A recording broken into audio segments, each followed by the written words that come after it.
Que peut-on dire de l'évaluation sommative? L'expression évaluation sommative est un apport de Michael Scriven. Elle a été prononcée pour la première fois par Michael Scriven en 1967.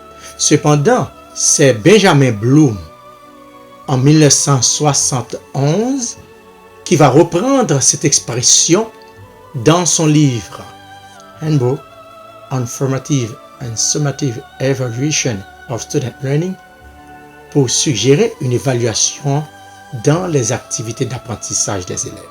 Peut-on voir une distinction entre une évaluation formative et une évaluation sommative?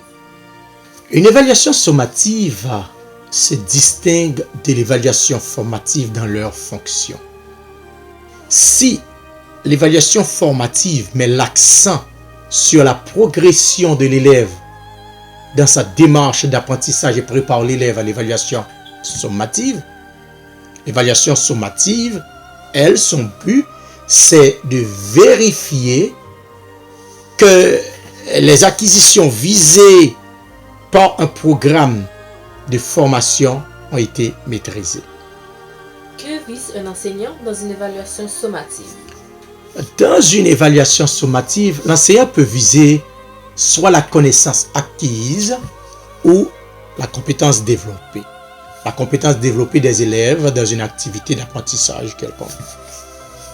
Lorsque l'apprentissage concerne des connaissances, des habiletés et des attitudes, l'évaluation sommative porte sur l'atteinte de ces objectifs-là.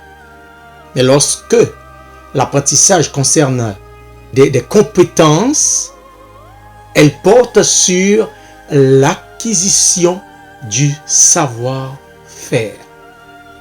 L'évaluation sommative est généralement utilisée dans une fonction certificative, la délivrance d'un diplôme par exemple, et jamais dans une fonction de régulation.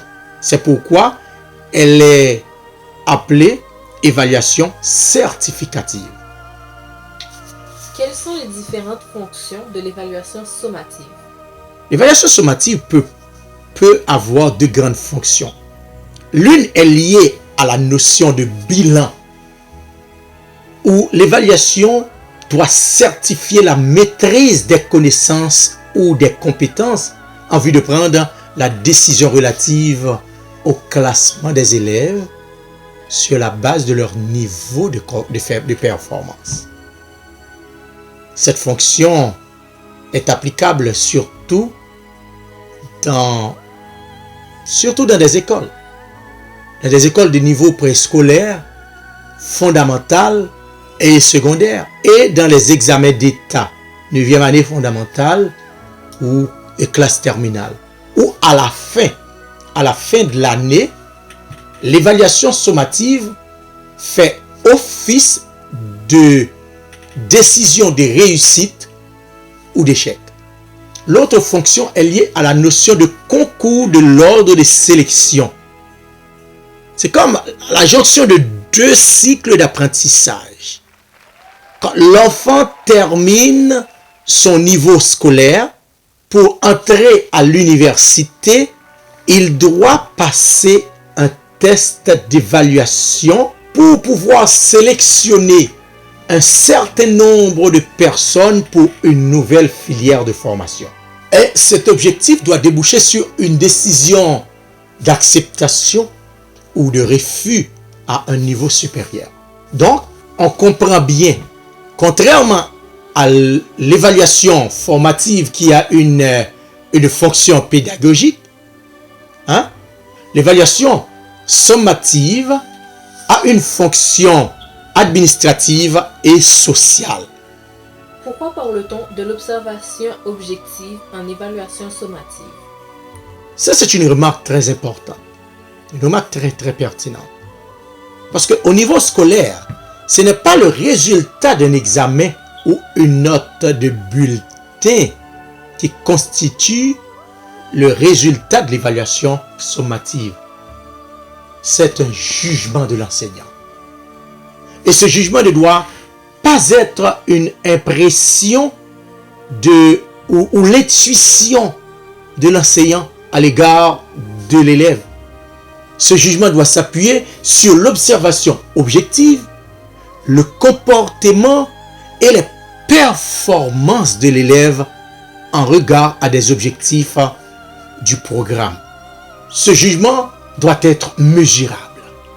Cela signifie que l'on va demander à l'élève d'accomplir des tâches qui montrent qu'il a atteint ses objectifs en répondant à des questions, écrire un texte, résoudre des problèmes, produire des objets. Car on ne peut pas demander à l'élève d'accomplir à la fin de l'année toutes les tâches qu'il a appris à accomplir au cours de l'apprentissage. L'évaluation prendrait trop de temps. L'enseignant réfléchit à la meilleure activité, bâtit une situation de synthèse qui présente un échantillon représentatif des tâches essentielles que l'élève devrait accomplir, et l'enseignant doit spécifier quel niveau de performance qu'il attend de la part de ses élèves. Enfin, existe-t-il des balises à respecter lors d'une évaluation sommative? Oui, une évaluation sommative ne peut être constituée en évaluation formative cumulée. Deuxièmement, l'évaluation sommative doit prendre en compte les performances des élèves tels qu'ils se manifestent à la fin de l'année scolaire.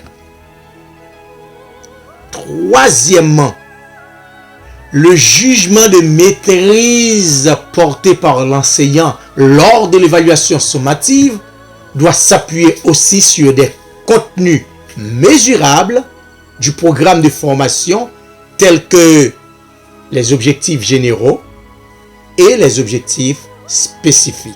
Quatrièmement, l'évaluation doit respecter les principes des autres évaluations, telles que l'évaluation diagnostique et l'évaluation formative. Cinquièmement, l'évaluation doit être compatible avec les habiletés. L'épreuve doit être pratique. 6.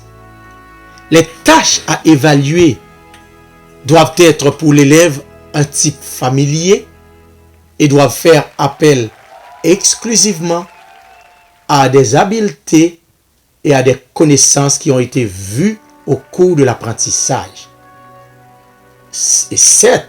Enfin, je peux dire que l'évaluation sommative doit s'exercer avec le souci de rendre justice en tout temps à la maîtrise réelle que l'élève possède des habiletés essentielles au programme.